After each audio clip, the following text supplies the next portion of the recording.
Je m'appelle Amélie Morin, j'ai 27 ans et je vis à Villeurbanne, dans la banlieue lyonnaise. J'ai su que quelque chose n'allait pas à la seconde même où j'ai déverrouillé la porte d'entrée de l'appartement car la maison était beaucoup trop calme, alors que d'ordinaire, il y avait toujours le cliquetis familier des griffes sur le parquet. Le bruit sourd de sa queue qui battait contre le mur et les petits gémissements de bonheur de Barnabé. Mon croisé Golden Retriever qui m'attendait impatiemment, il était mon pilier. Mon seul et unique réconfort dans une maison qui ressemblait bien trop souvent à une zone de guerre, mais aujourd'hui, il n'y avait rien. Juste un silence lourd et étouffant. J'ai jeté mes clés dans le vide-poche en appelant Barnabé d'une voix qui tremblait déjà un peu. Tandis que ma mère était assise à la table de la cuisine, les yeux rivés sur son téléphone, elle n'a même pas levé la tête vers moi. Elle n'a même pas scié. Où est-il? Ai-je demandé alors que mon estomac se nouait douloureusement. Et elle a pris une gorgée de son café avant de lâcher ça comme si elle parlait de la pluie et du beau temps. On l'a vendu? Les enfants de ta sœur avaient besoin de nouveaux téléphones. Ça coûte cher Amélie et tu sais à quel point c'est difficile pour elle en ce moment. Je suis restée pétrifiée, incapable de respirer, l'air quittant mes poumons alors que je réalisais qu'ils n'avaient pas seulement donné mon chien. Ils avaient troqué mon meilleur ami, une âme vivante, contre des gadgets, des iPhones que mes nièces allaient fissurer en une semaine. Et à cet instant précis, la fille dévouée que j'avais essayé d'être est morte là, dans le couloir. Mais avant de vous raconter comment tout a basculé, n'oubliez pas de liker la vidéo. De vous abonner et de laisser un commentaire pour me dire d'où vous me regardez. Pour comprendre comment ma mère a pu rester là à boire son café pendant que mon monde s'écroulait. Il faut que vous compreniez mon rôle dans cette maison car je ne suis pas une fille pour eux, je suis un utilitaire. Je suis comme le réfrigérateur ou la machine à laver qu'on ne remarque que lorsqu'il tombe en panne. Je m'appelle Amélie Morin, j'ai 27 ans, j'ai un emploi stable, je paie mes factures et j'aide pour le loyer, mais dans cette maison je suis invisible. J'ai grandi en étant celle qui répare tout, si quelque chose était cassé, c'est Amélie qui gérait, si les factures étaient en retard. C'est Amélie qui payait, si mes parents se disputaient, c'était moi la médiatrice, et si ma sœur Léa avait une crise. Ce qui arrivait un mardi sur deux, je devais tout lâcher pour l'aider. Léa a 2 ans de plus que moi et elle a toujours été l'enfant prodige. Elle était bruyante, exigeante et dramatique. Ce que mes parents adoraient car ils se nourrissaient de son énergie, quand Léa entrait dans une pièce. L'air changeait et tout le monde devait la regarder et l'écouter, alors que moi j'étais l'opposé, j'étais calme, constante. Je gardais la tête basse en faisant ce qu'on me disait de faire. Je pensais que si j'étais assez gentille, si j'étais assez utile, ils finiraient par m'aimer, je pensais qu'en portant leur fardeau. Ils finiraient par me regarder en me disant « Merci Amélie, on t'apprécie ». Mais ce moment n'est jamais venu. Je me souviens de ma remise de diplôme à la fin de mon master, j'avais travaillé si dur. Étudiant tard dans la nuit pendant que mes parents regardaient la télé, préparant le dîner pendant que Léa sortait avec ses amis. Et je me disais que ce serait enfin mon moment. Le matin de la cérémonie, Léa a appelé car elle avait crevé un pneu et elle pleurait de manière hystérique. Mon père m'a regardé dans ma tenue de diplômée et il ne m'a pas dit « Je suis fier de toi ». Il m'a simplement lancé ses clés de voiture en me disant d'aller chercher ma sœur qui était coincée. Quand j'ai essayé de protester en disant que la cérémonie commençait dans 1 heure. Ma mère m'a sèchement répondu que la famille passait avant tout et que je ne devais pas être égoïste alors que ma sœur avait peur. J'y suis donc allée, j'ai changé le pneu, j'ai eu de la graisse sur ma robe de cérémonie et nous avons manqué le début. J'ai manqué le moment où ils ont appelé mon nom sur scène. Quand nous sommes enfin arrivés, mes parents ne se sont pas excusés. Ils ont serré Léa dans leurs bras en demandant si elle allait bien et ils lui ont acheté une glace parce qu'elle avait une matinée traumatisante. Pendant que je restais là dans ma robe tachée, tenant mon diplôme que j'avais dû récupérer plus tard dans un carton. Et je me suis sentie totalement seule. C'était ça ma vie, ma mère manipulait tout par la culpabilité, elle était passée maître la matière. Elle disait toujours après tout ce qu'on a fait pour toi, on t'a logé et nourri. Faisant passer l'éducation de base pour un sacrifice héroïque pour lequel j'avais une dette éternelle, et si j'essayais de dire non, elle se tenait la poitrine en pleurant et en disant que je lui brisais le cœur. Mon père était différent, il n'utilisait pas la culpabilité mais le mépris. Si j'essayais de lui parler de ma journée, il montait le son de la télé. Si je lui disais que je traversais une période difficile, il me disait de m'endurcir et que j'étais trop sensible. Mais si Léa avait un problème, si Léa avait besoin d'argent ou d'une baby-sitter pour ses 3 enfants, alors soudainement c'était une crise nationale, une urgence absolue. Léa a 3 enfants, mes nièces que j'aime, mais elle commençait à devenir exactement comme elle, imbue d'elle-même et exigeante. Léa était toujours en difficulté financière. Elle changeait de téléphone chaque année mais ne pouvait pas payer sa facture d'électricité. Elle s'achetait des sacs de luxe mais demandait à mes parents de payer les courses des enfants, et devinez qui payait au final? C'était souvent moi. Je travaillais comme graphiste, je gagnais correctement ma vie mais je restais à la maison pour économiser pour mon propre appartement. Du moins c'était le plan, car en réalité mon argent partait dans le pot commun pour payer le chauffage, le réparateur de la chaudière ou les fournitures scolaires des petits. J'ai donné et redonné en pensant acheter leur amour, en pensant acheter ma place dans la famille, et puis il y a eu Barnabé. Je l'ai trouvé il y a 2 ans, il errait près de mon bureau, il était maigre, sale et terrifié, ses poils dorés étaient emmêlés de boue. Je suis resté assis sur le trottoir pendant 1 heure avec un morceau de mon sandwich jusqu'à ce qu'il vienne enfin vers moi et me lèche la main. Avec ses grands yeux bruns pleins d'une tristesse que je reconnaissais. Je l'ai ramené à la maison et ma mère l'a détesté instantanément. Elle hurlait qu'on n'avait pas besoin d'une bouche de plus à nourrir. Que c'était sale et qu'il allait perdre ses poils partout. J'ai promis de m'en occuper, de payer sa nourriture et ses frais. Et j'ai fini par l'appeler Barnabé. Barnabé a été le premier être vivant dans cette maison à me regarder avec un amour pur, quand je rentrais du travail épuisé. Il ne me demandait pas d'argent, il ne me demandait pas de réparer quoi que ce soit, il ne me disait pas que j'étais égoïste. Il remuait juste la queue et posait sa tête contre ma jambe dans un long soupir qui semblait dire « Tu es là, on est en sécurité ». Pendant 2 ans, Barnabé a été mon bouclier, quand ma mère commençait à hurler que je n'en faisais pas assez. J'allais dans ma chambre pour le serrer dans mes bras, quand ma sœur exigeait que je garde ses enfants gratuitement. J'emmenais Barnabé faire une longue promenade, il était le seul qui m'écoutait quand je lui parlais de mes rêves de départ tard le soir. Ma famille voyait bien à quel point je l'aimais et il n'aimait pas ça. Ma mère se plaignait que je passais trop de temps avec cette bête et ma sœur levait les yeux au ciel en disant que ce n'était qu'un chien. Ils étaient jaloux non pas parce qu'ils voulaient le chien, mais parce que le chien me rendait heureuse et que quand j'étais heureuse, j'étais moins utile pour eux. Avec Barnabé, j'avais une raison de dire non, j'avais une limite, et il détestait cette limite, j'aurais dû le voir venir. J'aurais dû savoir qu'il s'en prendrait à lui. Mais je n'aurais jamais cru qu'il serait aussi cruel au point de vendre un être vivant pour acheter de l'électronique. Je me tenais dans la cuisine en fixant ma mère, le silence qui suivit ses paroles était si lourd que l'air semblait s'être transformé en béton. Elle a posé son téléphone avec un clic sec, l'air agacé que je viens d'interrompre son moment de repos. Me disant de ne pas la regarder comme ça car c'était une décision pratique puisque Léa avait appelé le matin même parce que sa fille Mia avait encore cassé son portable. J'ai senti mes mains trembler en réalisant qu'ils avaient vendu mon chien pour des iPhones.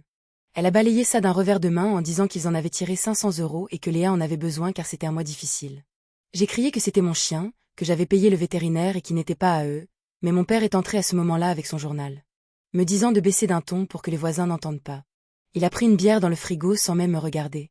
Expliquant qu'un type trouvé sur internet était venu le chercher 1 heure plus tôt avec une camionnette et quand j'ai demandé avec horreur s'il avait au moins vérifié si c'était quelqu'un de bien, il a simplement répondu que le type avait payé en liquide et que c'était tout ce qui importait. Je les ai regardés et j'ai vu mes parents, ces gens censés me protéger, rester là calme et indifférent pendant que mon cœur se brisait. J'ai réalisé que ce n'était pas une décision impulsive mais quelque chose de planifié. Ils avaient dû en discuter au petit déjeuner et prendre des photos de Barnabé pendant que j'étais au bureau pour poster l'annonce et négocier le prix. Mon téléphone a vibré dans ma poche. C'était un SMS de Léa avec une photo de ses 3 enfants tout souriants tenant leur boîte d'iPhone avec la légende « Merci pour le coup de main tata ». Amélie, les petits sont trop contents elle. Ce LOL m'a frappé comme une gifle car elle savait exactement d'où venait l'argent et elle s'en moquait. Ma mère a soupiré en rinçant sa tasse dans l'évier. Me disant d'arrêter d'être dramatique car Léa était juste contente pour ses enfants et que je devrais l'être aussi. Elle a même ajouté que le chien était trop grand pour la maison et qu'il perdait ses poils sur le tapis, que c'était mieux comme ça. J'ai crié qu'il était la seule chose que j'aimais dans cette maison et la seule qui m'aimait en retour, ce qui a rendu ma mère furieuse. Elle m'a sifflé comment j'osais dire ça après tout ce qu'il m'avait donné. Mon père a ajouté en buvant sa bière que je n'avais qu'à m'acheter un hamster si je voulais quelque chose de moins cher. Il ne comprenait pas, ou peut-être qu'il s'en fichait, car ce n'était pas l'animal en soi, c'était ce qu'il représentait. Mon réconfort et mon indépendance, et en le vendant, il m'envoyait le message que je n'étais rien et que mes sentiments n'avaient aucune valeur face aux besoins de Léa. J'ai regardé mon père boire sa bière et ma mère essuyer le comptoir comme si elle n'avait pas détruit ma vie. Et j'ai réalisé à cet instant que je les détestais, ce n'était pas une colère passagère mais une réalisation froide et dure. Je détestais leur égoïsme et la façon dont ils me traitaient comme un appareil électroménager défectueux. J'ai exigé le nom de l'acheteur d'une voix désormais calme et posée, mais mon père a refusé de me répondre en disant que l'affaire était conclue. Qu'il avait supprimé la discussion et que je devais aller me laver le visage car le dîner était dans 1 heure avant de me tourner le dos pour aller regarder la télé. Je suis restée là 1 seconde de plus à écouter le ronronnement du frigo puis je suis montée dans ma chambre, chaque marche était un effort immense. Et quand j'ai ouvert ma porte, le silence était de plomb alors que d'ordinaire Barnabé m'aurait sauté dessus avec joie, son panier était vide. Sa couverture bleue encore imprégnée de sa forme et sa gamelle d'eau était sèche, il l'avait même vidée. J'ai ramassé son jouet préféré, un hérisson en peluche à qui il manquait un œil, et l'odeur de mon chien m'a frappé en plein cœur.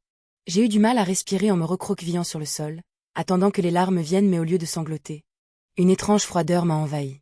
J'ai repensé à toutes ces années passées à essayer de leur plaire, aux milliers d'euros que je leur avais donnés. Aux heures passées à écouter les plaintes de ma mère ou à réparer les erreurs de mon père. J'avais tout donné pour eux et en retour ils avaient vendu ma confiance pour 500 €, c'était donc ça ma valeur à leurs yeux. J'ai compris que si je restais, cela ne s'arrêterait jamais, qu'ils continueraient à me dépouiller jusqu'à ce qu'il ne reste plus rien de moi. Et dans ce silence suffocant, j'ai trouvé une rage nouvelle, froide et tranchante comme une lame, la rage de quelqu'un qui n'a plus rien à perdre. Je me suis levée, j'ai essuyé mon visage et je me suis regardée dans le miroir, mon regard était dur. Je n'étais plus la victime ni la petite fille qu'on malmène, je me suis assise à mon bureau. J'ai ouvert mon ordinateur et j'ai murmuré « On va te retrouver mon grand ». Connaissant mon père, il était trop paresseux pour chercher des acheteurs sérieux. Il avait forcément utilisé Leboncoin ou Facebook Marketplace. J'ai commencé par Facebook, son profil était verrouillé mais j'étais dans ses amis. J'ai fouillé les groupes de vente locaux de Villeurbanne et des environs. J'ai fait défiler des dizaines d'annonces de tondeuses et de vêtements de bébé. Je suis passé sur Leboncoin, cherchant Golden Retriever ou chien dans un rayon de 50 km. Mes yeux brûlaient devant l'écran alors que j'entendais mon père rire devant une sitcom en bas, ce qui me faisait bouillir le sang. Finalement, j'ai vu une annonce postée il y a 4 heures. Croisé Golden mâle 3 ans, très gentil, 500 €, doit partir aujourd'hui. Il n'y avait pas de photo mais la mention vendue avec couverture bleue a fait rater un battement à mon cœur car mon père avait donné la deuxième. Couverture qu'on gardait dans la voiture. L'annonce était marquée comme vendue, je n'avais pas les coordonnées de l'acheteur mais j'avais le numéro de téléphone dans le texte. C'était le portable pro de mon père, celui qu'il pensait que je ne connaissais pas. J'ai alors eu une idée, si l'acheteur l'avait pris aujourd'hui, il avait peut-être posté quelque chose. Je suis allée sur les groupes de propriétaires de chiens du département et j'ai trouvé une photo de Barnabé dans le coffre d'une camionnette avec une légende disant qu'il venait d'être adopté auprès de gens qui déménageaient et qu'il sentait la cigarette, l'odeur de mon père.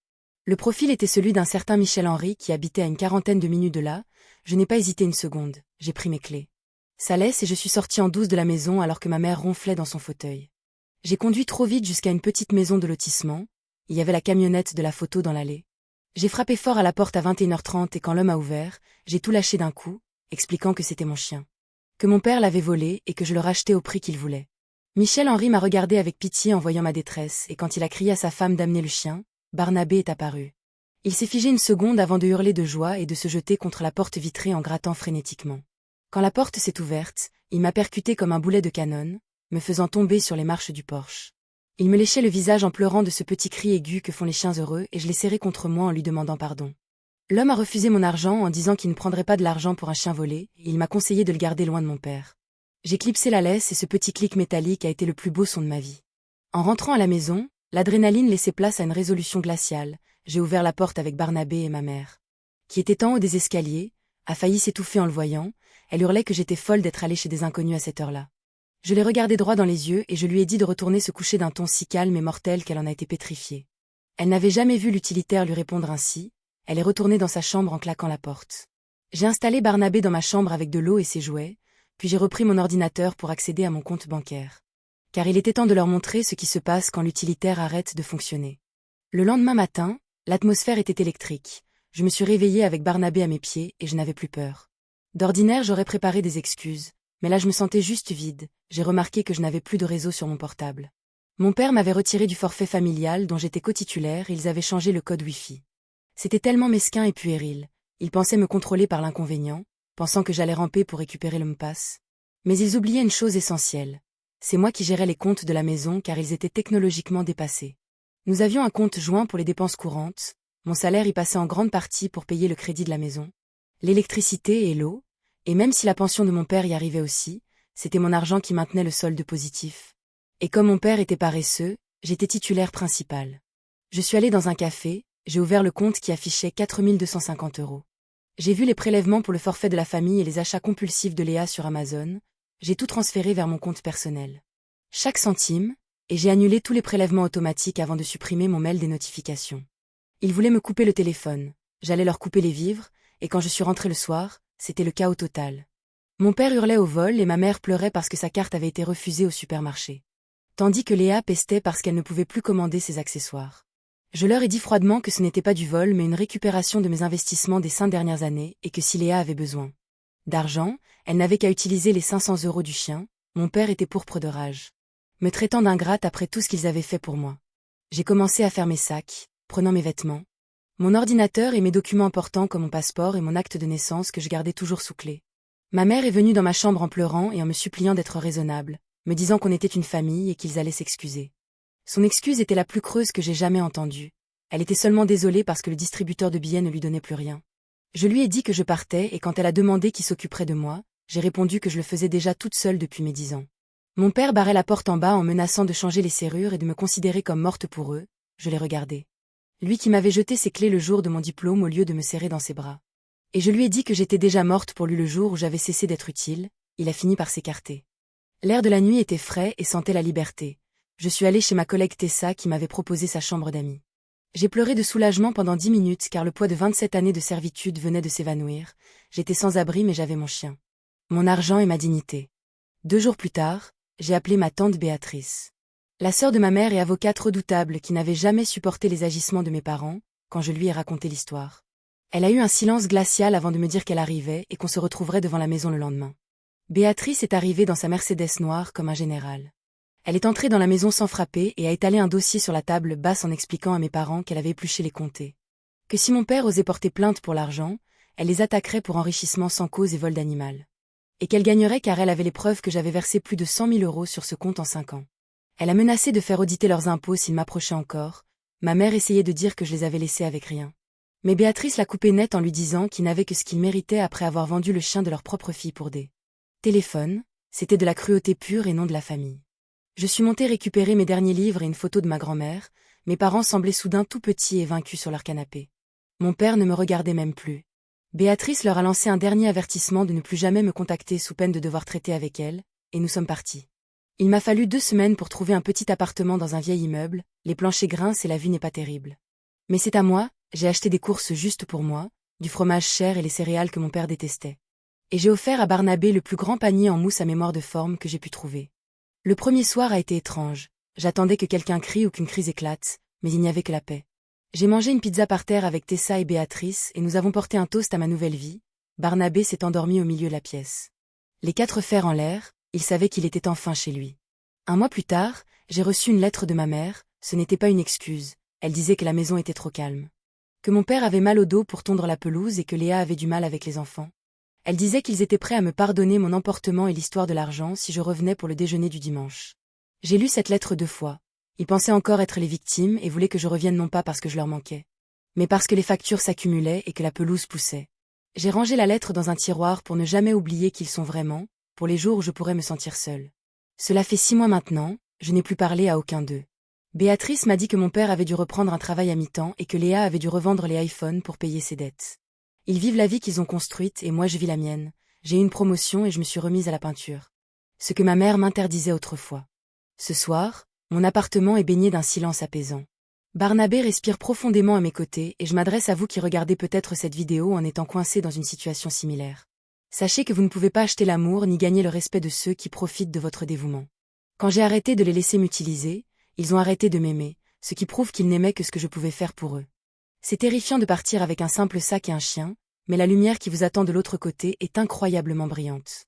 Si vous devez choisir entre votre famille et votre âme, choisissez votre âme. Si vous devez choisir entre la paix et votre santé mentale, choisissez votre santé mentale, et si vous devez vous éloigner de ceux qui devaient vous protéger, ne vous retournez jamais, continuez de marcher. Je m'appelle Amélie, voici Barnabé, et nous sommes enfin chez nous.